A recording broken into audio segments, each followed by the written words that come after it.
फिल्मी किस्से बाय राकेश में आपका स्वागत है। आज 1967 की टॉप 10 हिंदी फिल्मों की बात करेंगे। 10वें नंबर पर थी मेहरबान।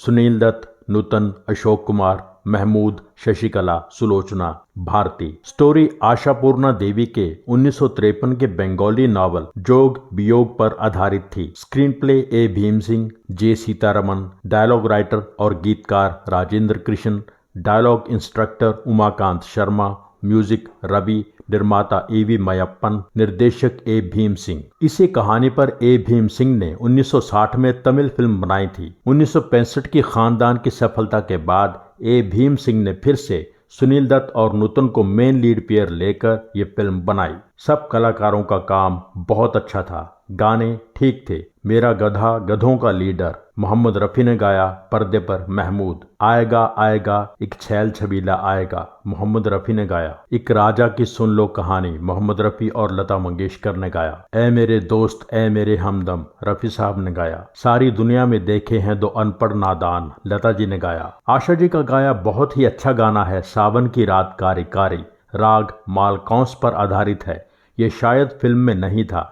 इसी गाने को शायद उस साल का सुर सिंगार अवार्ड मिला था। मेहरबान का बजट 60 लाख के करीब था। Net collection 1 crore 25 lakh. Film hit थी। 9वें नंबर पर थी पत्थर के सनम। Manoj Kumar, Waheeda Rehman, Mumtaz, Pran, Mehmood, Aruna Irani. Story Gulshan Nanda, screenplay dialogues Akhtarul Iman, गीतकार मजरूह सुल्तानपुरी, संगीतकार लक्ष्मीकांत प्यारेलाल, निर्माता ए नडियाडवाला, निर्देशक राजा नवा थे। महमूद ने अरुणा ईरानी से कहा था कि इस फिल्म के लिए 25,000 रुपए मांगो। अरुणा डर रही थी कि कहीं निर्माता इतनी फीस सुनकर फिल्म से निकाल ना दे, पर अरुणा का डर गलत था। निर्माता ने इतनी फीस दी। मनोज कुमार ने कहा था कि वहीदा रहमान फिल्म के फ्लो से खुश नहीं थी। वो चाहती थी कि मनोज कुमार डायरेक्टर के साथ मिलकर फिल्म को बेहतर बनाएं। मनोज कुमार बहुत हैंडसम लगे। वहीदा रहमान फिल्म में एफर्ट करती नजर आई थी, सहज नहीं लगी। मुमताज ने बहुत क्लियरली वहीदा रहमान पर डोमिनेट किया। मुमताज बहुत खूबसूरत लगी। महमूद का बात करने का अंदाज बहुत फेमस हुआ। यह अंदाज उन्होंने एक बहुत फेमस गाने में भी दिखाया, दुश्मन है जमाना ठेंगे से। रफ़ी साहब ने गाया, साथ में महमूद ने गाया। गाना सपने में चलता है। इस गाने में बाकी सारी कास्ट महमूद की सेवा करती है। ये महमूद की स्टार पावर थी। फिल्म के सारे गाने शानदार थे। कोई नहीं है फिर भी है मुझको, क्या जाने किसका इंतजार, लता जी ने गाया। ए दुश्मने जान चल दिया कहाँ, आशा भोसले ने गाया। पर्दे पर चार चांद मुमताज ने लगाए। ये गाना लक्ष्मी प्यारे के रूटीन गानों से बिल्कुल अलग है। तौबा ये मतवाली चाल, मुकेश जी ने गाया। महबूब मेरे, मुकेश जी और लता जी ने गाया। बता दूं क्या लाना तुम लौट के आ जाना, लता जी ने गाया। पत्थर के सनम तुझे हमने मोहब्बत का खुदा जाना, रफ़ी साहब ने गाया। फिल्म का बजट 70 लाख के करीब था। Net collection 1 crore 40 lakh. Film hit थी। 8वें नंबर पर थी an evening in Paris. Shammi Kapoor, Sharmila Tagore, Pran, K N. Singh, Rajendra Nath David. Story screenplay Sachin Bhowmick, written by Ramesh Pant, गीतकार शैलेंद्र, हसरत जयपुरी, संगीतकार शंकर जयकिशन। निर्माता निर्देशक शक्ति सामंत। ये फिल्म शक्ति सामंत की ही फिल्म चाइना टाउन की सीक्वल थी। उसमें शम्मी कपूर का डबल रोल था, इसमें शर्मिला का। इसी सीरीज में तीसरी फिल्म बहुत साल बाद बनी, द ग्रेट गैम्बलर, जिसमें अमिताभ का डबल रोल था। एन इवनिंग इन पेरिस शक्ति सामंत बहुत लिमिटेड बजट में बनाना चाहते थे, इसलिए फिल्म शूट करने के लिए सिर्फ 10 लोगों का यूनिट पेरिस गया। शक्ति सामंत ने कहा था कि शम्मी कपूर ने अपना वजन बहुत बढ़ा लिया था और स्क्रीन पर उनकी सुंदरता कम हो गई थी, इसलिए फिल्म उतनी नहीं चली जितनी सोची थी। फिल्म की सबसे खास अट्रैक्शन रही शर्मिला टैगोर। आसमान से आया फरिश्ता, इस गाने से जुड़ी कई बातें हैं। शर्मिला टैगोर ने खुद शक्ति सामंत से कहा था कि मैं 2 पीस बिकनी पहनूंगी। शक्ति सामंत ने कहा था कि फिल्म सेंसर में अटक सकती है। बड़ी मुश्किल से शक्ति सामंत ने अपनी पसंद का स्विम सूट पहनने के लिए शर्मिला को मनाया। अगस्त 1966 में फिल्म फेयर मैगजीन पर शर्मिला की बिकनी फोटो ने बहुत हंगामा मचाया था। बात पार्लियामेंट में भी डिस्कस हुई थी। अक्सर शम्मी कपूर अपने गानों की रिकॉर्डिंग के समय मौजूद होते थे और रफ़ी साहब से कहते थे कि यहाँ मैं ऐसे करूँगा वैसे करूँगा, तो रफ़ी साहब उस हिसाब से अपनी गायकी में वो अंदाज पेश करते थे। इस गाने की रिकॉर्डिंग के समय शम्मी कपूर शहर में नहीं थे। जब उन्हें पता चला कि उनके बिना गाना रिकॉर्ड हो चुका है तो बहुत नाराज़ हो गए। जब गाना सुना तो शम्मी कपूर हैरान हो गए। रफ़ी साहब ने उनके हिसाब से गाने में बहुत कुछ पेश कर दिया था। शम्मी कपूर ने रफ़ी साहब को थैंक्स कहा। रफ़ी साहब ने कहा कि मुझे पता था कि आप यहाँ ऐसा चाहेंगे वैसा चाहेंगे। ये था रफ़ी साहब का कमाल। शम्मी कपूर ने अपना कमाल गाना शूट होते समय दिखाया। हेलीकॉप्टर से लटकते हुए ये गाना गाना था। शम्मी ने कहा, मैं डुप्लीकेट इस्तेमाल नहीं करूंगा, पर होंठ हिलाने में दिक्कत हो रही थी। हेलीकॉप्टर की आवाज में गाना सुनाई नहीं दे रहा था, तो नीचे बोट पर शक्ति सामंत ने होंठ हिलाए, जिन्हें देखकर शम्मी कपूर ने होंठ हिलाए। फिल्म के सारे गाने हिट थे। इस गाने के अलावा रफ़ी साहब के 5 सोलो थे। Title song N evening in Paris, दीवाने का नाम तो पूछो, होगा तुमसे कल भी सामना, अकेले अकेले कहाँ जा रहे हो, मेरा दिल है तेरा तेरा दिल है मेरा, ले जा ले जा ले जा मेरा दिल, शारदा ने गाया। जूबी जूबी जलम्बू, आशा भोसले ने गाया। फिल्म का सबसे शानदार गाना है रात के हम सफ़र थक के घर को चले, रफ़ी साहब और आशा जी ने गाया। फिल्म का बजट 75 लाख के करीब था। Net collection 1 crore 50 lakh. Film hit थी। 7वें नंबर पर थी मिलन, Sunil Dutt, Nutan Pran, Jamuna, Devan Verma. Story A Mallapadi. Dialogues Virendra Sinha. Dialogues director Suraj Narayan Sinha. गीतकार आनंद बख्शी। संगीतकार लक्ष्मीकांत प्यारेलाल। निर्माता एल.बी. प्रसाद। निर्देशक ए सुब्बा राव। मिलन ए सुब्बा राव की अपनी ही 1964 की तमिल फिल्म की रीमेक थी। उसमें जो रोल जमुना ने किया था वही मिलन में किया। ये पुनर्जन्म की कहानी थी। सुनील दत्त और नूतन की जोड़ी एक बार फिर पर्दे पर छा गई। दोनों का काम बहुत ही अच्छा था। फिल्म की असली ताकत थी आनंद बख्शी के लिखे और लक्ष्मी प्यारे के म्यूजिक से सजे गाने। लक्ष्मीकांत प्यारेलाल को इस फिल्म के लिए best music director film fair award मिला। नूतन को best actress film fair award मिला। जमुना को best supporting actress film fair award मिला। फिल्म का ट्रीटमेंट बहुत अच्छा था। बहुत अलग तरह की प्रेम कहानी थी। फिल्म में सिर्फ 2 ही प्लेबैक सिंगर्स ने गाने गाए, लता मंगेशकर और मुकेश ने। हम तुम युग युग से ये गीत मिलन के गाते रहे हैं। इसके 2 वर्जन हैं। तू ही सांवरिया ना ही खबरिया पर्दे पर जमुना गाती हैं। सावन का महीना पवन करे शोर, इसकी पॉपुलैरिटी आप जानते ही हैं। बोल गोरी बोल तेरा कौन पिया, मुबारक हो सबको समा ये सुहाना, मैं खुश हूँ मेरे आंसुओं पे ना जाना। गाना जिस जगह प्लेस किया है उसका इम्पैक्ट बहुत ज़्यादा है। राम करे ऐसा हो जाए, मेरी निंदिया तोहे मिल जाए, मैं जागूं तू सो जाए। एक एक्स्ट्रा ऑर्डिनरी गाना है। अनफॉर्चुनेटली वो गाना फिल्म में नहीं था, शायद शूट ही नहीं किया था। वो गाना लता जी ने गाया था। गाना लक्ष्मी प्यारे और आनंद बख्शी के बनाए खास गीतों में शामिल है। गाने में मदन मोहन के गानों की झलक मिलती है। गाना है आज दिल पे कोई जोर चलता नहीं, मुस्कुराने लगे थे मगर रो पड़े।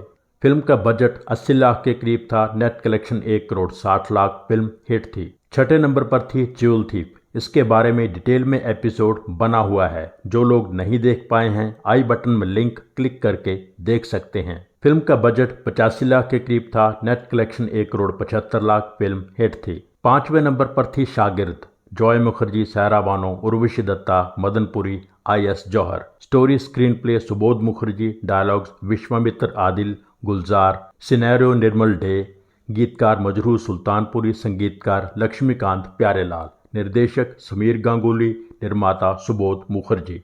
ये एक कॉमेडी ड्रामा फिल्म थी। जॉय मुखर्जी आई.एस. जौहर का काम बहुत अच्छा था, पर एक सिंपलटन लड़की के रोल में सायरा बानो छा गईं। फिल्म के सारे गाने हिट थे। दुनिया पागल है या फिर मैं दीवाना मोहम्मद रफ़ी ने गाया। रुक जा ए हवा, थम जा ए बहार लता मंगेशकर ने गाया। बड़े मियाँ दीवाने ऐसे न बनो, हसीना क्या चाहे हमसे सुनो मोहम्मद रफ़ी और मन्ना डे ने गाया। दिल विल प्यार ब्यार मैं क्या जानू रे लता मंगेशकर ने गाया। ये गाना 1968 की एनुअल लिस्ट में बिनाका गीत माला में टॉप सॉन्ग था। कान्हा कान्हा आन पड़ी मैं तेरे द्वार, बहुत ही सूदिंग कंपोजिशन है। वो हैं जरा खफा खफा तो नैन यूं चुराए हैं लता जी और रफ़ी साहब ने गाया।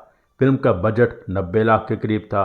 Net collection 2 crore. Film superhit थी। 4थे नंबर पर थी हमराज, सुनील दत्त, विम्मी, राजकुमार, मुमताज, बलराज साहनी, मदनपुरी। फिल्म लिखी थी अख्तरुल ईमान ने। गीतकार साहिर लुधियानवी। संगीतकार रवि। निर्माता निर्देशक बी.आर. चोपड़ा। फिल्म में स्क्रीन पर क्रेडिट्स नहीं थे। विम्मी की यह पहली फिल्म थी। उन्होंने बहुत कम फिल्मों में काम किया। बी.आर. बैनर की वक्त के बाद ये फिल्म आई थी। वक्त इस बैनर की पहली रंगीन फिल्म थी, पर उसके निर्देशक यश चोपड़ा थे। बी आर चोपड़ा निर्देशित पहली रंगीन फिल्म हमराज थी। वक्त के बाद एक बार फिर बी आर फिल्म्स की फिल्म एक विजुअल ट्रीट थी।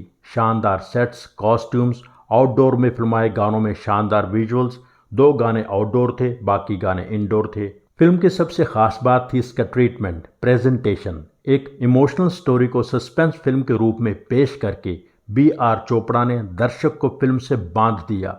इंटरवल तक फिल्म में गाने ही चलते हैं जो सारे हिट थे। इंटरवल के बाद की फिल्म पूरी तरह निर्देशक की फिल्म है। हर सीन कमाल है, बहुत ही अच्छा माहौल क्रिएट किया है। बैकग्राउंड म्यूजिक बहुत अच्छा है। सुनील दत्त का काम बहुत बढ़िया था। राजकुमार अपने खास रोल में फिल्म में डोमिनेट कर गए। सपोर्टिंग रोल में मुमताज़ का काम बहुत अच्छा था। विम्मी एक खूबसूरत पत्थर की मूर्त से ज़्यादा कुछ नहीं लगी। इस फिल्म के रोल में वो फिट बैठ गईं। बाकी सपोर्टिंग एक्ट्रेस का काम बहुत अच्छा था। सारिका एज चाइल्ड आर्टिस्ट अच्छा काम कर गईं। बी आर चोपड़ा ने कॉन्ट्रैक्ट किया था कि विम्मी बी आर फिल्म्स के बाहर फिल्म नहीं कर सकती। हमराज के आखिरी शेड्यूल पर विम्मी ने शूट करने से इनकार कर दिया था। उसे और फिल्मों के ऑफर्स आ रहे थे। आखिरकार बी आर चोपड़ा को वो कॉन्ट्रैक्ट वहीं ख़त्म करना पड़ा। फिल्म के गाने महेंद्र कपूर की एल्बम थी। सिर्फ एक गाना साथ में आशा भोसले ने गाया, तू हुस्न है मैं इश्क हूँ। बाकी गाने थे नीले गगन के तले, धरती का प्यार पले, ना मुँह छुपा के जियो और ना सर झुका के जियो। बहुत ही कमाल लिखा है। तुम अगर साथ देने का वादा करो, मैं यूं ही मस्त नगमे लुटाता रहूं। किसी पत्थर की मूरत से मोहब्बत का इरादा है। फिल्म का बजट 1 करोड़ के करीब था। Net collection 2 crore 25 lakh. Film superhit थी। तीसरे नंबर पर थी फर्ज, जितेंद्र, बबीता, सज्जन। डायलॉग्स विश्वामित्र आदिल, गीतकार आनंद बख्शी, संगीतकार लक्ष्मीकांत प्यारेलाल, निर्देशक रविकांत नगायच। फिल्म एक स्पाई थ्रिलर थी। 1966 की तेलुगु फिल्म गूढ़ाचारी 116 की रीमेक थी। इस फिल्म से जुड़ी कुछ अनसुनी बातें जानने के लिए आप ये एपिसोड देख सकते हैं। इसका लिंक आई बटन में है। जितेंद्र के करियर को सफलता का रास्ता दिखाने वाली फिल्म यही थी। बैकग्राउंड म्यूजिक ठीक था। जितेंद्र का थीम म्यूजिक बहुत अच्छा बना था।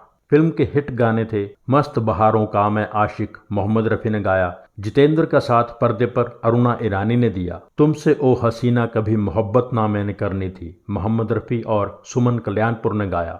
और सबसे फेमस बर्थडे सॉन्ग बार बार दिन ये आए, बार बार दिल ये गाए, मोहम्मद रफ़ी ने गाया। कहा जाता है संगीतकार प्यारेलाल ने गाने का मुखड़ा अपनी पत्नी सुनीला के लिए बनाया था। लाइन थी हैप्पी बर्थडे टू सुनीला। इसी गाने को फिल्म के लिए पूरा तैयार किया गया और फिल्म की हीरोइन का नाम ऐड कर दिया गया। लाइन हो गई happy birthday to Sunita.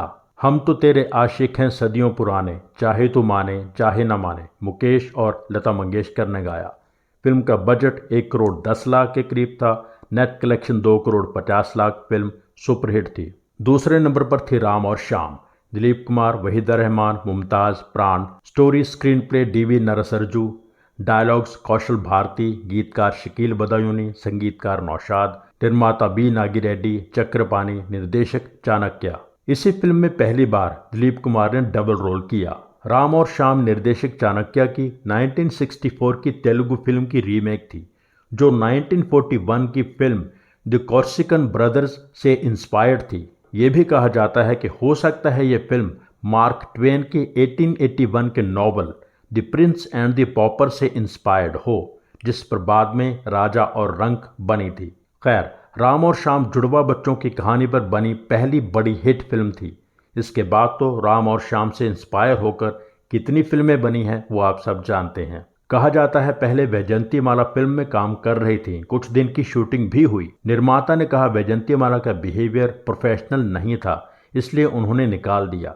Vaijayanti माला ने कहा था कि दिलीप कुमार ने मुझे फिल्म से निकलवाया था। फिर वो रोल वहीदा रहमान को मिला। माला सिन्हा को दूसरी हीरोइन का रोल दिया जा रहा था, पर वो वहीदा रहमान का रोल करना चाहती थी। महमूद के कहने पर दिलीप कुमार ने मुमताज़ को फिल्म में कास्ट करने की हामी भरी थी।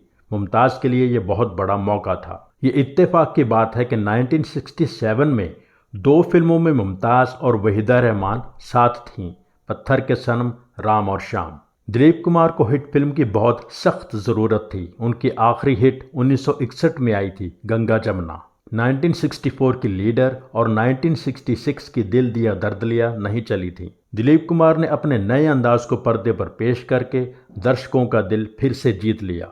ट्रेजेडी किंग ने कॉमिक रोल निभाकर सबको एंटरटेन किया। इस फिल्म के लिए दिलीप कुमार को best actor film fair award मिला था। बाकी सब कलाकारों का काम बहुत अच्छा था, खास करके प्राण साहब का। फिल्म के फेमस गाने थे मैं हूं साकी तू है शराबी शराबी, लता मंगेशकर और मोहम्मद रफ़ी ने गाया। आज की रात मेरे दिल की सलामी ले ले, मोहम्मद रफ़ी ने गाया। आई हैं बहारें मिटे जुल्मों सितम, मोहम्मद रफ़ी ने गाया। हो बालम तेरे प्यार की ठंडी आग में जलते जलते मैं तो हार गई रे, आशा भोसले और मोहम्मद रफ़ी ने गाया। फिल्म का बजट 1 करोड़ 20 लाख के करीब था। Net collection 2 crore 75 lakh. Film superhit थी। पहले नंबर पर थी उपकार। उसका स्पेशल एपिसोड आप आई बटन में क्लिक करके देख सकते हैं। बजट 1 करोड़ 40 लाख के करीब। Net collection 3 crore 50 lakh. Film blockbuster थी। 1967 की टॉप 10 पर नजर डालें तो टॉप स्टार सुनील दत्त थे। उनकी 3 फिल्में थीं। मनोज कुमार की 2, फीमेल स्टार्स में से नूतन की 2 फिल्में, 2 वहीदा रहमान की, मुमताज एज स्पोर्टिंग हीरोइन 3 फिल्मों में थीं। संगीतकारों में बहुत क्लियरली लक्ष्मीकांत प्यारेलाल का फिल्म म्यूजिक पर राज यहां से लगभग शुरू हो गया था। इस साल टॉप 10 में उनकी 4 फिल्में थीं। इसके साथ ही 1967 की टॉप 10 का ये एपिसोड यहीं पूरा होता है। एपिसोड लाइक करना ना भूलें।